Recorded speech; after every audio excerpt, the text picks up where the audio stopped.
So the purpose of this webinar is to have a look back over the past financial year and bring you what we've seen from the revenue agencies and all their activities. So just to explain again, as we do every year, we do this from the lens of the experience from around 3,000 accounting firms across Australia, ranging from pretty much all the second-tier brands to international and Australian networks, multiple office practices, multiple partner firms, city-based or rural-based firms, all the way through to the sole practitioners and their collective of hundreds of thousands of clients that participate in Audit Shield and the many more returns that are associated with those clients. So that's our base for which we collect all our data, and that comes together and represents what we're about to deliver to you. From that broad base of Australian accounting firms, we cut, slice, and analyse all of that audit activity we see from across Australia, from the Australian Taxation Office and the various other state revenue offices and all the taxes that are chasing work-cover authorities and Fair Work, just to name some of them. One early headline I'll share with you is that when we get into the details, we have seen an increase in 22% in the level of activity that we presented by way of claims to last year. So, small administrative announcement for this webinar, and you guys can work out where your toilets are, so I don't have to point them for all you people watching. But this webinar has been recorded, as you probably heard at the start, so a copy will be sent to the email you registered with in the next coming days. Also, we are monitoring your questions, and where we can, like the West Coast question, we'll try to answer. Oh, so it was a statement, wasn't it? We'll try to answer them on the fly if they are timely or relevant to where we're at in our presentation. Otherwise, we'll try and get back to them at the end if time is allowing. If we miss your question in this session, we'll endeavour to respond to you directly after this webinar. Okay, introduce our panellists for you today. Most of you would have seen Rod Spicer in one of our many presentations across the years. Rod is ex-Moore Australia with around 25 years actual practice experience, plus he's 13 years with us at Accountancy Insurance. Is it 13 or have you clicked 14? I don't know, I turn 60 next month, so I've been working since I was 18, so that's enough years in the profession, isn't it? You're not counting, right? I'm not counting. And he's about 13 years with us. He heads up our Australian New Zealand underwriting and claims area. Never short of an opinion or a prediction, which we'll see what he delivers in his presentation today. So welcome, Rod. Thank you, Ron. Making his return appearance, playing the Q&A board, we're pleased to have Michael Sexton back to our webinar. Not only does Michael deal with Australian and New Zealand claims, he also heads the claims for our Canadian operation. Michael also has 25 years experience in middle-sized practice in Australia, and he's 8 years with us at Accountancy Insurance. So welcome, Michael. Thanks for having me. And my name's Kaczynski. I'm the Executive Director of Accountancy Insurance across all our countries we operate in. Surprisingly, I also have 25 years of practice experience, must be that magic number, from small to medium-sized firms. Each one of the firms that we were in prior to joining Accountancy Insurance also used Audit Shield in their practices. So all of us have experience from an Audit Shield from your perspective as well as from our perspectives.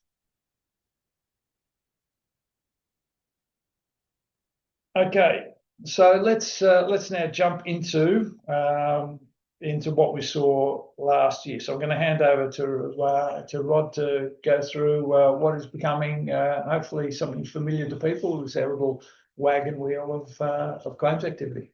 Yeah, thanks, Roman. So we'll look at what we saw up to 30 June 25, and we can do a quick snapshot comparison back to what it was the year before, but it's really more relevant what happened in the last 12 months, given we're sort of at month 2 of the next financial year. We put these stats together twice a year at the 6-month mark and then again at the 12-month mark. And looking back on the 6-month, they're not in the slides, but it was relatively similar to what we saw. And I always say to firms as I travel around the country doing claim education sessions, talking through this information, pretty much I'm assuming most people on this webinar today are accountants. So I could have 100 claims and I could do a pie chart and it'd still add up to 100%.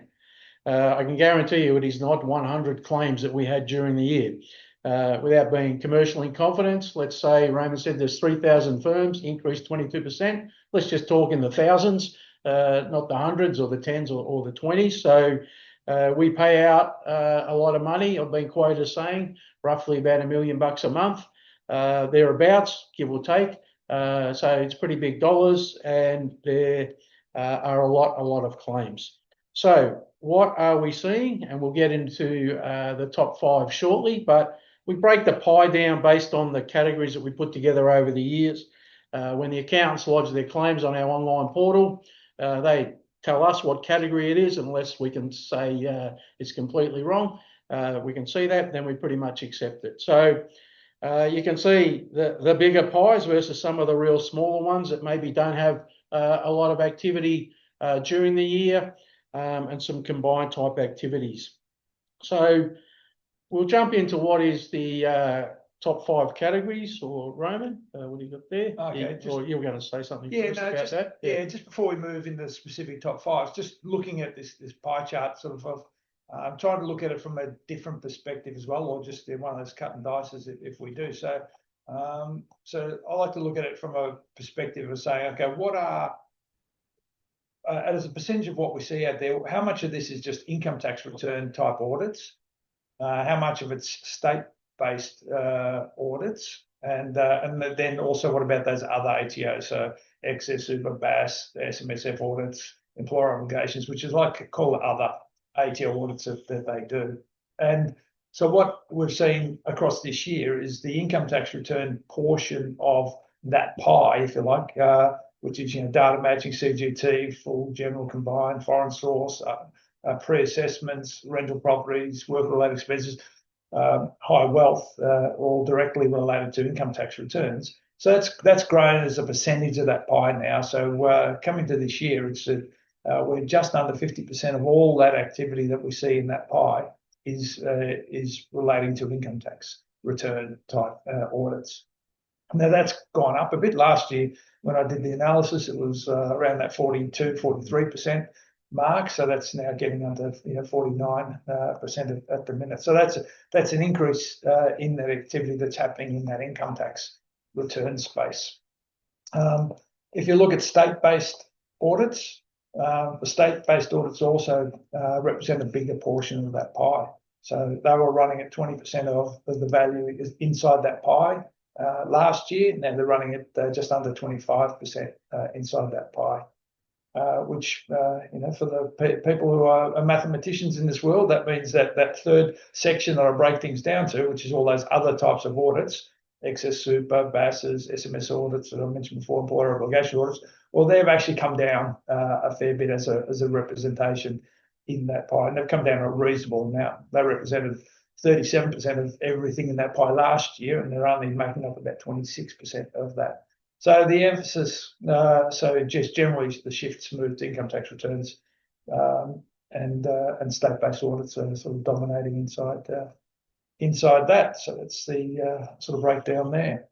So we've got a representation of last year. We're not going to spend much time on that. I think we'll cover off a lot of variations from this year to last year just in the conversations. But that was the sort of the pie from last year.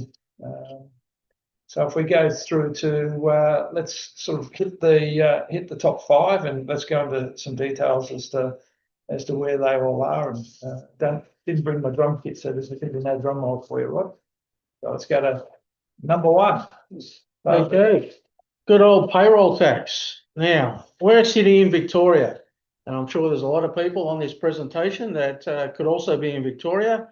In case you hadn't heard the news, we are broke. Absolutely broke in this state, to the point of you can't even drive your car because it'll run over a pothole, and you're probably up for a couple of grand with a broken axle or a wheel or something. So I have a theory. Every Monday morning, the Premier or someone from our office makes a little visit down to the State Revenue Office for the morning coffee catch-up every Monday with the, I think it's the Treasurer actually, with the head of the State Revenue Office, and they only have one question. How much are you bringing in this week? Bringing in audits. We will be out the front telling everyone how good the state is. We're doing this, we're doing that.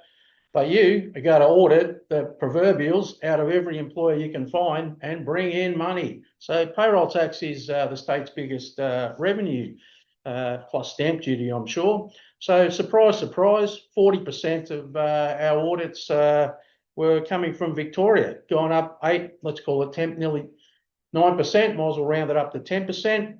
Makes sense, don't it? Brokest state in the country has the most audit activity in payroll tax. Just goes hand in hand, I reckon.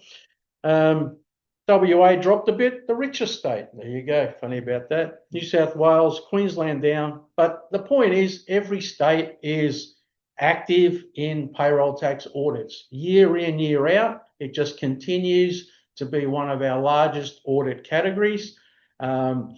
Looking at things like grouping of related employers. If the State Revenue Office can get up a grouping audit, it's high five time down at the State Revenue Office. 2 employers weren't registered, said they're under the threshold. SRO gets them grouped, in comes the payroll tax, there's the win. So it's their number one aim, I reckon, is to find employers that they can group together to increase their revenue. Contractors is another key hit target area that all the state revenue officers continue to audit and look for increased revenue there. As you would know, there's at times there's complex rules around contractors, whether they're subject to payroll tax, work cover, super guarantee, whatever it might be. So contractors are a key area. Employees based in other states. You might be registered in New South Wales. You set up a branch office in another state, 2 or 3 employees as an example. Somebody forgets to register in the other state like they're required to do. In goes a TFN declaration. There goes the data matching. Bang, next thing you know, you've got a payroll tax investigation from the new state looking for dollars. Employers not registered when data suggests they're over the payroll tax threshold. We see that all the time based on what's been declared to the ATO or the WorkSafe, iCare, wherever it might be, because all these state bodies are sharing data, especially on wages. And if you're over the threshold reporting to the ATO, then you can just wait for the payroll tax letter to arrive. And I think most cases they're right, and the employer ends up registering and paying some back tax because just someone didn't realise or they forgot, or the age-old one I hear at accountants quite a lot. We told the client they were over the threshold, but they refused to register. So it's out of your control. Sometimes I get that, but by and large, that's what we're seeing from a payroll tax perspective. It's not unusual still that sources of PI claims are the fact that the accountants didn't register their clients for payroll tax. The matter doesn't get picked up for a couple of years, so the value of that of the catch up, if you like, and the penalties are not insignificant. And the sort of clients are raising that as an accountant's duty to have picked it up and to have either advised them and or to go and do the registration process for them. As practicing accountants, as we all were, it's one of those hardest things to be in touch with, and how that payroll grows throughout the year, to be on top of it, to know when that threshold is done. But obviously, every firm should have their own systems and on how to track whether people are close to it, because as I was saying before, not only is it a big factor through the audits, it also leads to their fair share of PI claims that are coming through. It's interesting too, because I'm not sure, I might have this wrong, but I'm not sure accountants are allowed to even advise on some of these taxes per se, payroll tax and that. I think there's some legal impediments around those sort of things. Not sure how they're enforced, but I've read that certainly. Okay, so we're moving on to number 2, Rod. Why not? Okay. So number 2 is it's a bit of a catch-all type category where the client, the taxpayer, has multiple different types of taxes that are under audit at the one time. So you can effectively, you've got 3 or 4 other categories in the pie that are one-offs: GST, employer obligations, income tax, a CGT, etc. But it's a full review or audit that the ATO are conducting that encompasses and covers off multiple different taxation forms. So not surprisingly, that is one of the second highest claim category that we saw this year. And as we said, we can break down some of the pies, and I want to talk a bit about employer obligations a bit later. But it's just a combination of all those coming through. So it doesn't really have anything different to the other categories. It's just a combination thereof. And they're generally the larger audits. Yeah, they are. They're generally the larger audits, multiple entities in the group, so to speak, and things like that. Yeah. And for participants who are in the Audit Shield program, that's obviously the best value for the clients who are jumping on board. Okay, moving to number 3.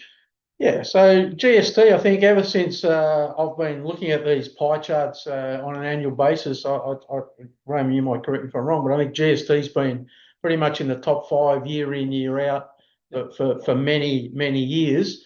And so it is certainly a focus area of the ATO, and we break it down into pre and post assessments. Just probably obvious what that means, but the pre is pretty much your delayed refund review that make up a lot of it. They don't do a pre-audit when you're paying, pretty much. It's normally the high, large refund categories.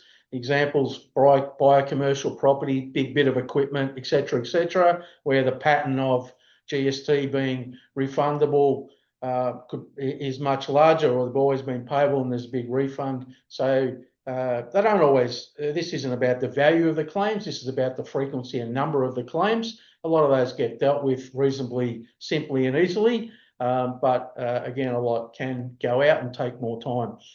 The post-assessment is, again, the GST, the BAS has been lodged, and then some months/years later, the ATO start a review, an audit, an inquiry, whatever it is, into the lodged BASs post-assessment.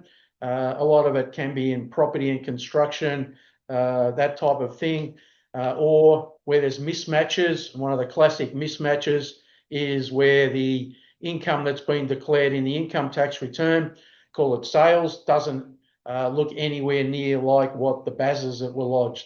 Use the silliest example, 4 BASs lodged, G1, $1 million for 4 times, sales equals 5 million, for example, in the tax return. Hello, doesn't equal your BASs, out comes the auto letter. What I always make the point of is once there's a GST audit, it starts with GST, but I can guarantee you the first thing that the ATO asks for, copy of your financial statements, copy of this, copy of that, copy of your tax rec.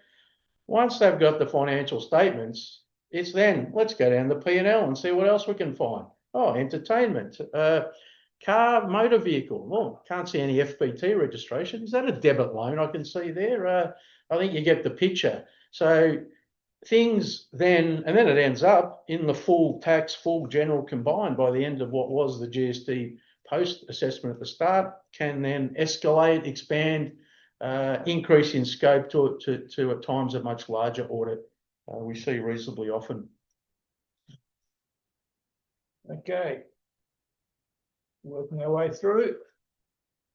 Number 4. Yeah, look, rental property. So, look, the ATO come out every year with, let's call it their hit list, if you like, in about May, early June, trying to scare people, like always. A lot of it, I think, is geared towards the self-preparers and the self-lodgers, who probably don't even read those bulletins anyway. But when you break it down, high work-related expenses, rental properties, and when I talk about the top claims, I tend to put work-related expenses and rental properties together because they're on individual income tax returns. So the higher the claim, if you like, then the more probability and chances and likelihood that there may be some review, check, audit of a client's return. Now, specifically on rental properties, I might be wrong, but I don't ever recall seeing an audit of a positively geared rental property conducted by the ATO.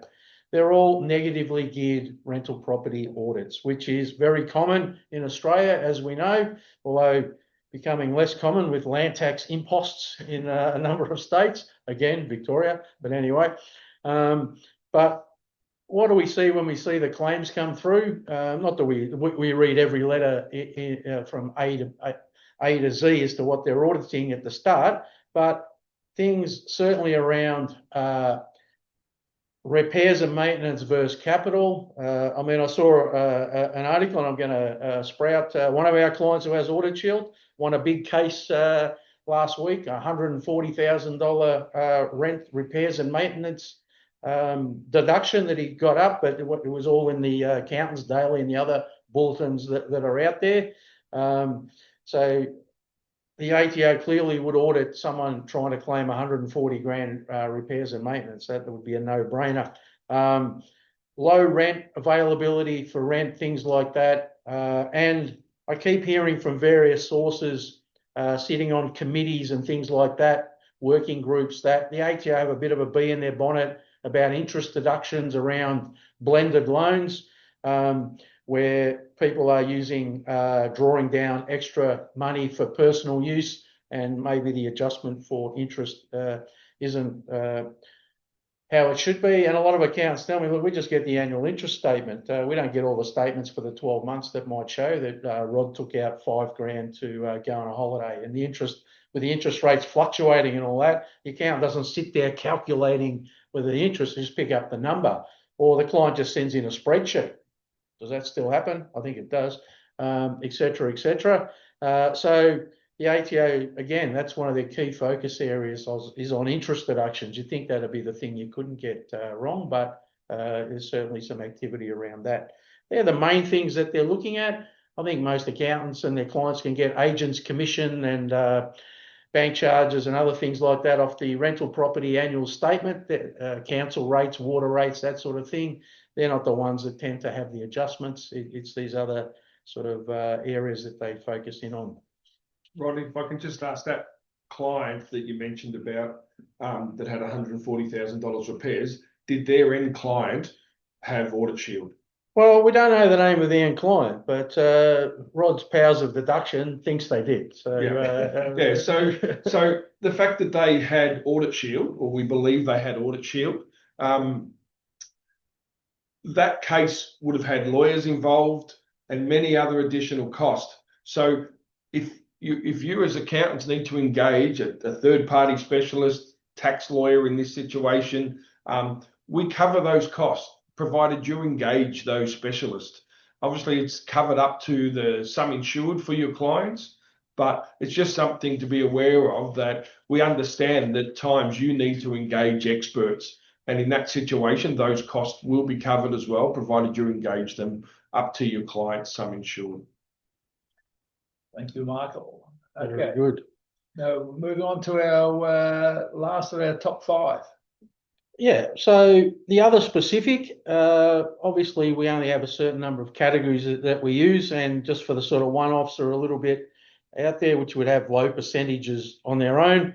They find their way into our other specific area.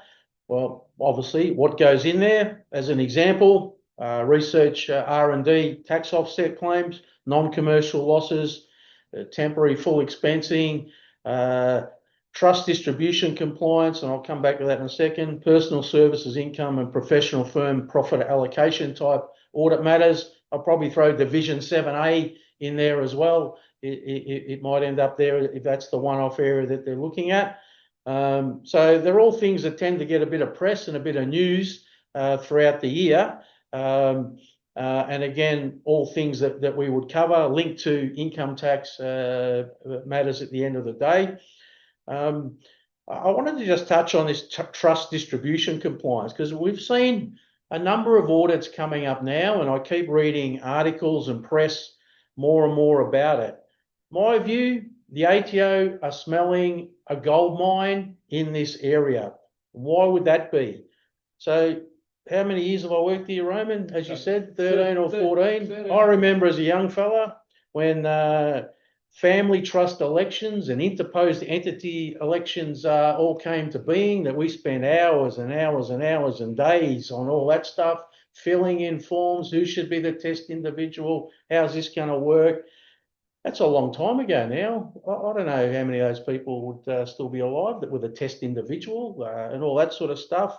And I don't know the ins and outs of it like I did, but I keep seeing audits where the result is not good for the taxpayer / the accountant, because new entities are in here and can't find the old family trust election.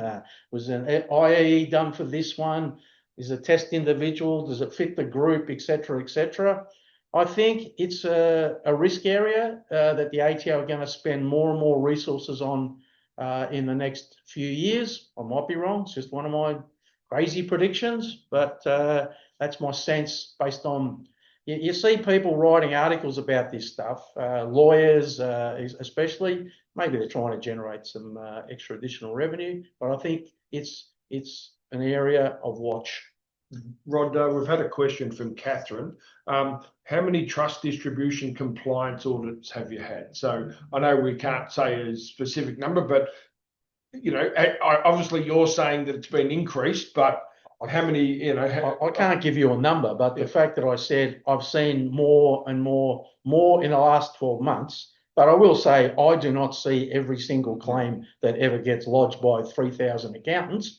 But I've seen enough of these to say what I said about, I think it's an area of increased audit activity coming through.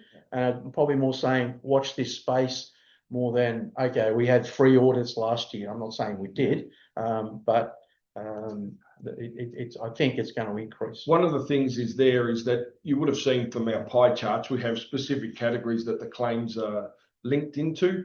We don't have one yet for trust distribution compliance. As you can see, it comes up under our other category at the moment.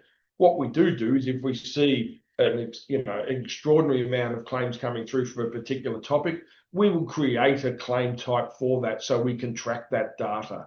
At the moment, it just falls into the other, and it falls into Rod's expertise and myself and Roman and our whole claims team to indicate to us, listen, we've seen an increase in trust distribution compliance audit. So no, we don't have specific figures, but we do know that they're on the rise. What I also like to do when we do this top 5, this top 5 represents for all accountants and all the claims that we get in. So I try to have a look and say, okay, what is there any variation inside the tiers of businesses? And so we kind of look at them from smaller firms, mid-sized firms, or second tier / larger firms. So we look at them in sort of those 3 categories. And so I've just sort of done a little bit of slicing and dicing on those within those groups, and some observations just to share with everybody here is that irrespective of the size of practice, payroll tax was still the dominant in all those sizes of the firms. It's still rated up there. Now, it wasn't always number 1, but it was either 1 or 2 in the categories once we've broken down into sizes. The income tax full general combined was up there in the mid-size and second tier larger firms. In fact, for the second tier larger firms, those audits were its largest category within that group. But it was actually number 4 in the smaller firms, which again probably doesn't make it probably makes some sense when you sort of think it through on where those larger audits, why would they invest in those larger audits and fuller audits in the larger businesses, assuming that's a sort of general statement about where clients sit.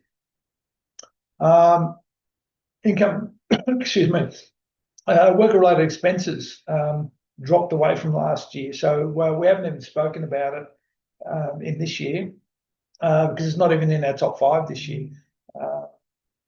But last year it was certainly in our top 5, so it's dropped away completely this year. But yet, surprisingly, it was rated 4th when we just looked at just the second tier and larger firms. The work-related expenses was 4th in that list. does surprise me. I can't work that one out. I can't make up anything to suggest why that would be the case. Why in that sort of category of firms. But anyway, that's sort of where the numbers lie. Employer obligations and PAYG, which we include as PAYGs, super guarantee, FBT type audits. So this one's dropped away across all sizes of firms, and I don't think we've mentioned it in our top 5 there as well. So Rod, there's been some changes in that space as to why we're not seeing anywhere near as many. That's correct. So I'll call this one of my favourite topics to talk about because I continually get asked about it and really how we go about looking at super guarantee. So before today's session, I did a quick bit of Googling. Approximately 5 billion per year in unpaid super. 22-23, 5.7 billion. In the past decade, more than 47 billion in unpaid superannuation guarantee. So if we're all sitting around the room right now, I'd be asking 2 questions. All of your clients who are employers all had to pay their June quarter super by the 28th of July. Who can put up their hand and tell me that they know every single one of their clients made those payments correctly and on time by the due date? And do you know how many hands I get every time I ask the question? Absolutely none. And then I go, and how apt is it this week? So by Thursday, you, your client, the bookkeeper, or whoever does the payroll all need to lodge by the 28th of August the SGC statements for the June 25 quarter for every single employer that paid 1 day late, months late, hasn't paid yet, underpaid, hasn't sorted it out correctly. And I bet you the majority of people, if not all, on this webinar are not doing any SGC statements this week. So last time I checked, SG has been around for 30-something years, 33. And ever since it started, the SG payment due date and the SGC statement due date have never changed. But no one just ever did it previously. So the approach of the ATO now is basically, we're sick of you.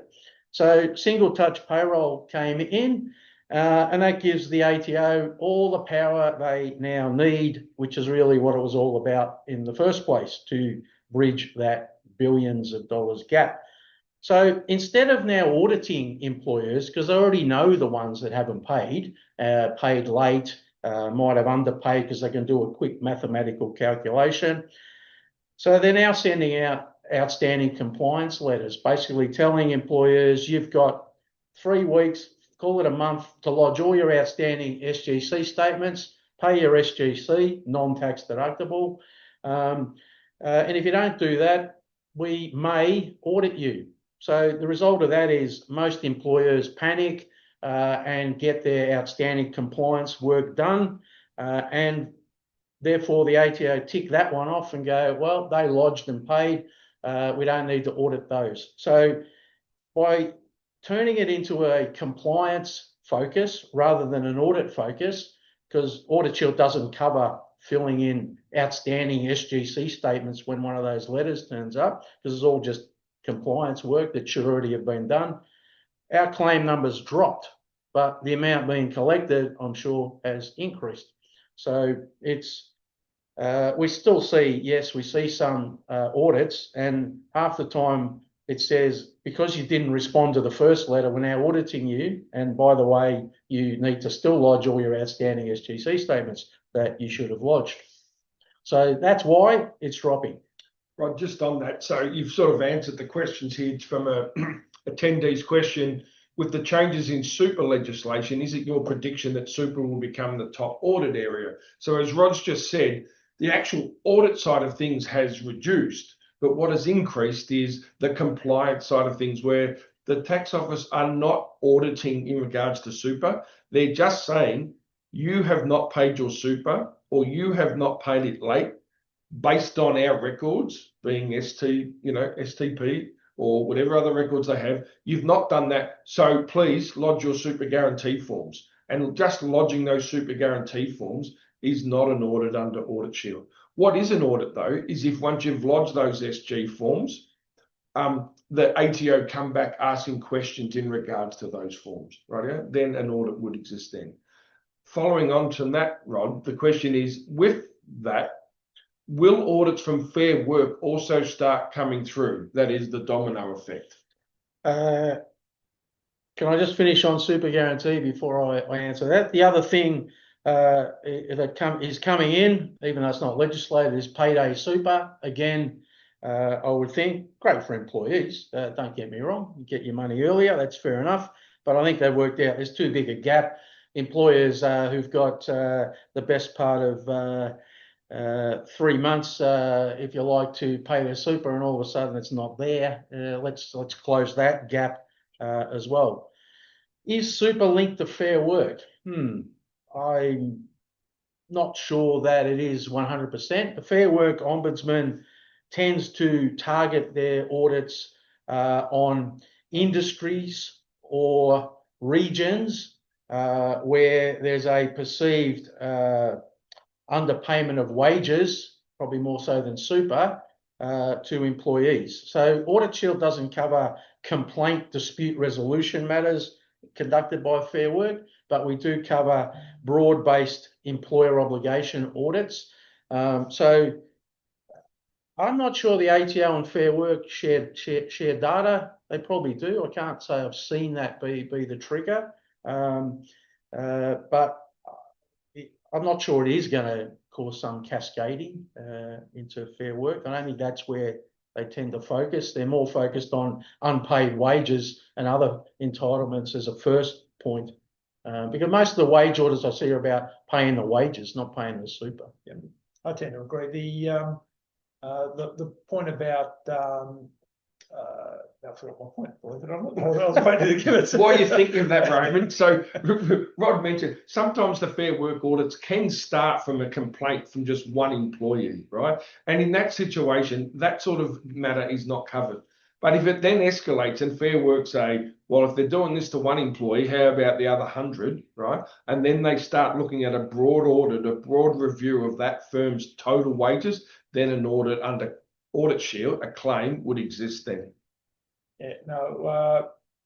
So what I was going to talk about was just to clarify the comment you made earlier about that we're not seeing the audits for employer obligations. We're seeing less audits for employer obligations because there's a chunk of them are now heading down this letter to comply and do your shortfall statements, as opposed to we're still seeing some, but absolutely, but they're falling away off the top five.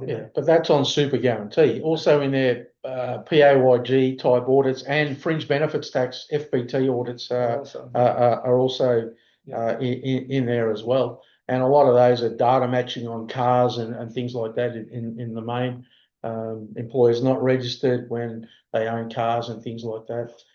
Again, data matching drives most of the FBT audits I see are driven by data matching from other government agencies or wherever it may be. You just look at even rental property audits now, not wanting to go back, but you know the ATO's got access to landlord insurance records. Well, who would have a landlord insurance policy if you didn't have a rental property? So surely it's the easiest data match in the history of data matching to audit someone who holds a landlord insurance policy and doesn't declare rental income in their tax return. Okay, moving through, we put up this assessment, if you like, another cluster of claim types together, because we often hear occasionally people talk about well, we don't the quality of work that an accounting firm does sort of doesn't necessarily generate sort of audits, our reputation's good, or whatever the scenarios exist there. So this slide talks about the fact that audits, there's a lot of audits, and this is a percentage of audits that happen where the accountant may not be actually involved or filed or lodged the particular return that's been audited. So we cluster up in this payroll tax returns, BAS returns, excess super, land tax, obviously nobody files a return for that, employer obligation audits, work cover, and stamp duty. So these are all things that just happen sort of in other ways rather than always going through the accounting practice. Yet as a cluster there's 49.5% of all our claims come from areas that where accountants could be filing their own returns, and therefore the circumstances are at the whim of the quality of the work that the end client has done in that space. And just to give you some perspective on where's that moved from, last year's figure that when we put up this slide, last year was 44%. So the incidences inside this sort of slice and dice or cluster is growing in emphasis. And you just look at a lot of the audits we've seen. I'm just going to group payroll tax, work cover, and some employer obligation type audits together, where are the people preparing these annual lodgements or returns outside of the accountants who do it, cross-checking, cross-referencing. I saw one, it was last week, because it was Rod, is this covered? And it was a Victorian work cover audit investigation where the amount that was declared for work cover and the amount that was declared I think for payroll tax or ATO were a clean 150 grand difference, so that told me could have been a transposition error, but work cover think they were 150 grand under what should have been declared because it was declared somewhere else. So the data matching came through. Please explain. Well, I just saw it last week, so it won't even be finished yet. But again, those examples of that data matching where, again, the accountant might have been the one who lodged that return. And now it's been audited and they've got to get involved. And the age-old thing that I say around this, I go back and I say it with tongue-in-cheek, but apparently when there's an audit, it's always the accountant's fault. Ask your clients. Well, this proves that that's not the case big time.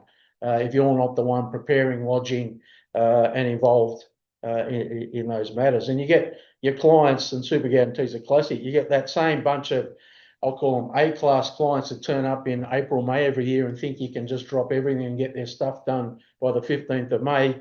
And you look at their super creditor ledger in their MIOB report and it hasn't been paid for 12 months. Hello, how can that be your fault? Next thing you know, bang, audit, and because you're not the one doing the payroll, it's not what you're engaged for, et cetera, et cetera. So I think it's a powerful tool when you're talking to clients and you go, oh, I don't need Audit Shield. That's what I got you for. Hang about, I don't do any of these things for you. And they make up half the claims that the Audit Shield guys see. Yeah, very good. So moving on, so I'll throw to Michael here. So Michael, talk us through this slide for us.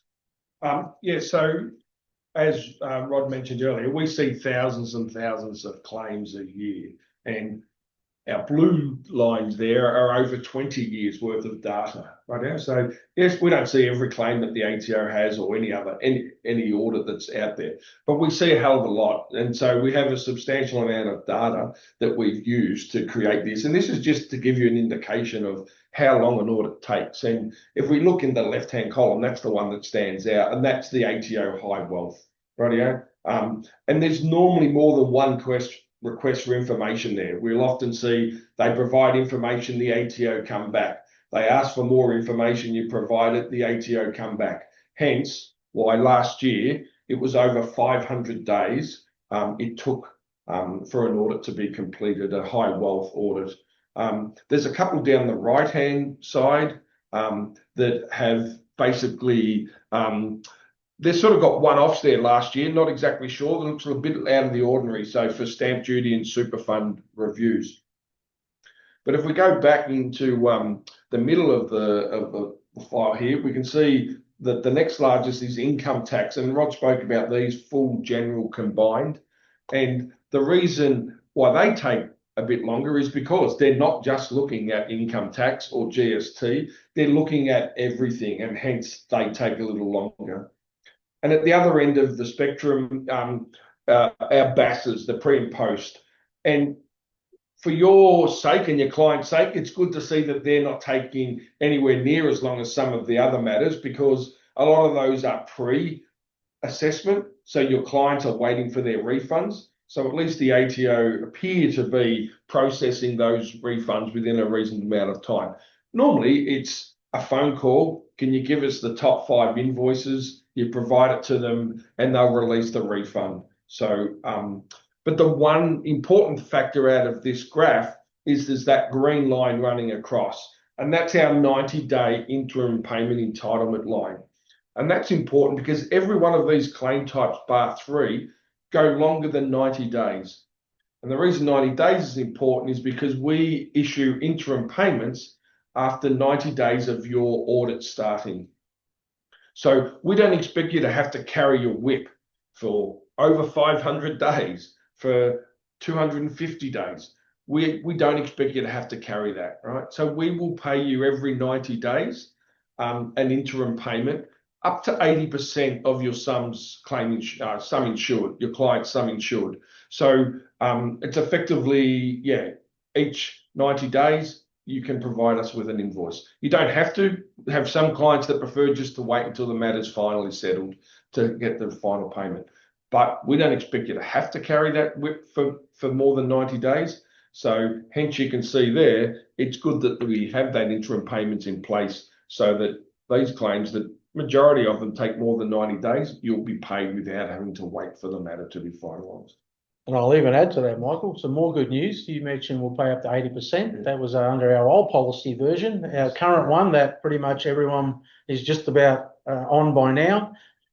If you incur the limit of indemnity and the audit's still going, we'll pay you out and close the claim. We don't have to wait till the end anymore under our current version of our policy.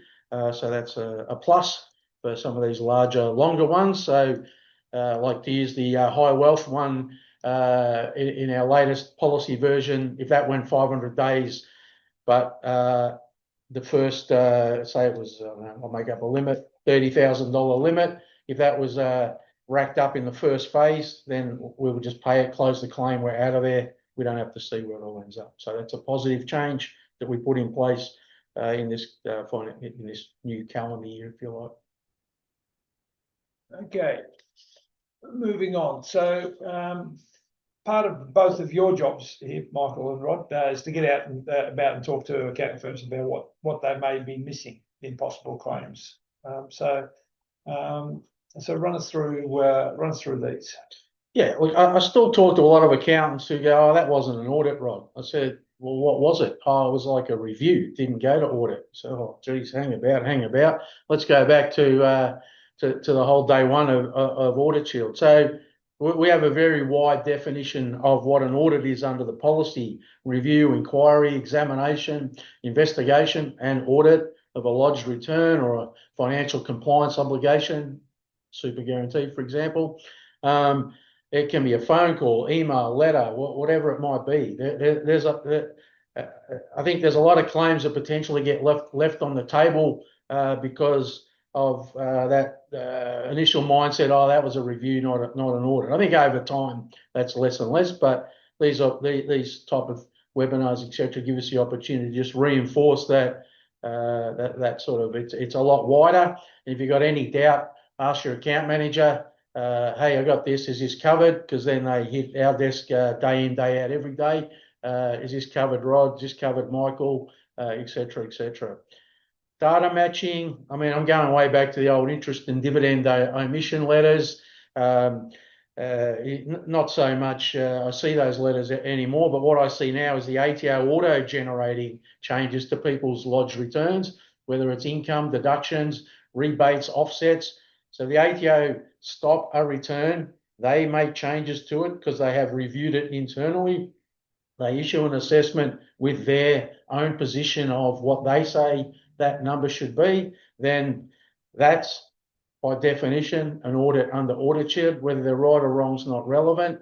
you're going to have to do something, check it, accept it, object to it, etc. But there has been a review officially inside the tax office. ECT, excess super, not Div 293, excess super. I think over the last few years, we've been, call it, getting the word out there a bit more that we will cover ECT matters. Again, whether it's right or wrong is not relevant. If it's an ECT letter, assessment, amended assessment, we'll cover it. Pre-engagement, pre-lodgement reviews, mainly in the large CGT transaction area, is something that we've seen a bit more of. And Fair Work Ombudsman, I had it there, but we already covered it off in the session on Fair Work, what we cover. But just to re-emphasise, not complaint dispute resolution, but we went through that earlier.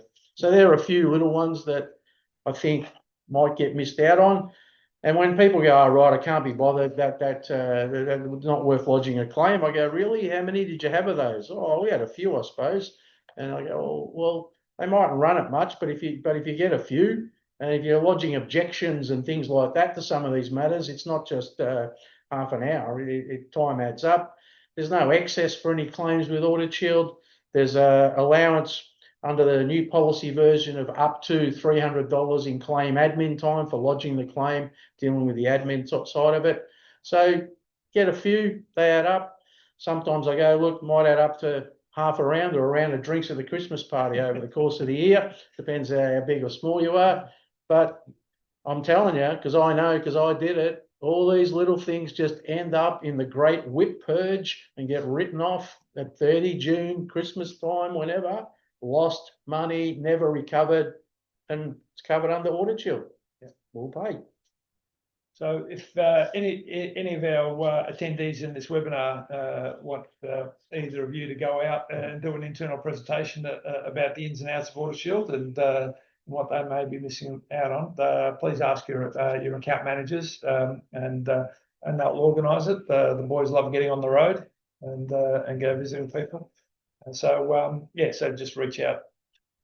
So just letting you know, we've got 5 minutes to go. 5 minutes to go. Yes, so. Yeah, I think we're nearing the end anyway. So, but where this fits in perfectly is into the firms with helps with their internal training as well. Internal training days, sort of get the boys to come out and do a presentation.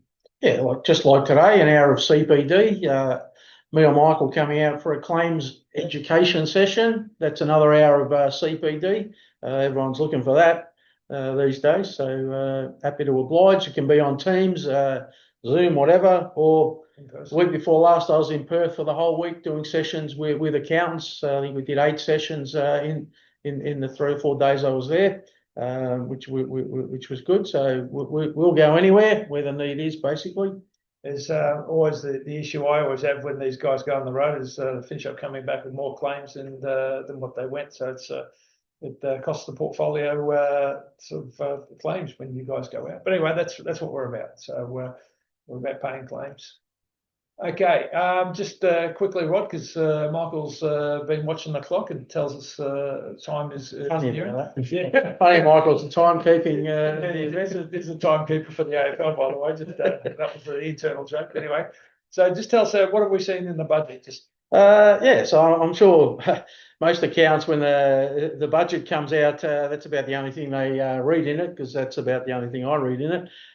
So again, like always, they're throwing more money at the funding from the ATO to ramp up tax compliance, tax avoidance task force, 700 million, shadow economy, 155 million, personal income tax compliance, 76 million, tax integrity, another 50 million. So the increased funding just means one thing in our world: more audits coming to a town soon, to a region soon, to a firm soon. Not just large corporations, small business individuals. The money's there. I don't know if that's enough, but the more they throw at it, I don't think there's more auditors in the tax office. They're just more strategic based on data matching and how they go about it. I'm happy to say, and I say it, that I think the first letters that come out in a lot of cases, no human has ever seen them. They're auto-generated and out they spit. And when the information is sent in response, that's when somebody's allocated a task and it becomes human versus human. Certainly those SGC outstanding compliance letters, I'm convinced no one's looked at. They're just auto-generated based off SDP non-lodgements or under-lodgements. Yeah, certainly the smaller stuff. Yeah, the smaller stuff. Yeah, definitely. Okay, so we're starting to wind down the clock. So a slight plug unashamed plug on our side that we've been doing this for a fair while. Hence the body of data that we have to be able to do these presentations with you guys. Audit Shield represents a fair bit of what we do. We're trusted by many firms in what we do, but we also offer PI Shield and Cyber Shield. So if you've when your PI renewal is coming up, just log on and sort of see where that's going. It's a soft market in the PI space at the moment. Mean prices are moving, so don't just accept your renewal when it comes through. Just shop it around and let us be one of the places you shop it around, just to see that at least you're paying a competitive rate for your PI. It doesn't take long to do. And if you haven't got Cyber Shield, haven't considered your cyber insurance needs, and please speak to your account manager. We'll put you in touch with somebody internally to talk through those with you.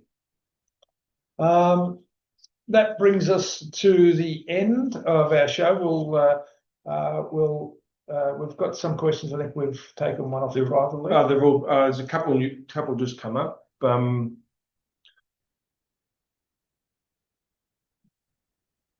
Just a question about, sorry if I missed whilst I had to duck out for a quick call, but what adjusting firms do you use on your claims? We are the claims adjuster. Yeah. We are working on behalf of the underwriter, which is Vero, and we have the authority to adjust and review the claims. We have that claims handling authority, and so we do that on behalf of Vero. So you are looking at the people who are the adjusters for the firm. So we're coming all from, as I was saying at the front, we're all coming from practice experience, and that's who's adjusting. So it doesn't go overseas. It doesn't have to go into London. It doesn't have to be done by insurance people who don't know the industry.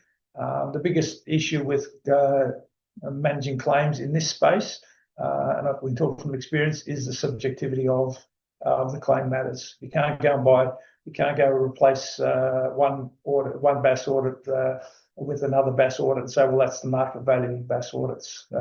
We assess claims on the basis of what would that firm have otherwise charged that client in that circumstance if Audit Shield wasn't in existence. So each claim is assessed relative to the circumstance and the firm that the client is in, and that's all that variation that accountants are the best placed people to review and make those assessments. And Roman, if I could just use with one of my favourite lines, and that is, we're your best debtor. So basically, once your matter is finalised and you provide us with your invoice and WIP and the finalisation document, 90% of the time your claim is paid that day, and if it's not paid that day, it'll be paid the following day. The service standards are for that to be paid within 5 days, but as I said, it's normally paid within 5 hours rather than 5 days, and if not, it's definitely paid the next day. So we are your best debtor. And on that note, I can't believe that we've started on time and pretty much finished on time with a webinar that I may be involved in and have a contribution to the delivery of. So you guys obviously kept me in check for today, which is really good. So thank you everybody who's attended the webinar. As I said, it's been recorded, so you will be receiving access to the recording of this later on. So appreciate everybody's support with our business and our products, and we'll see you around the marketplaces. Okay, thank you very much.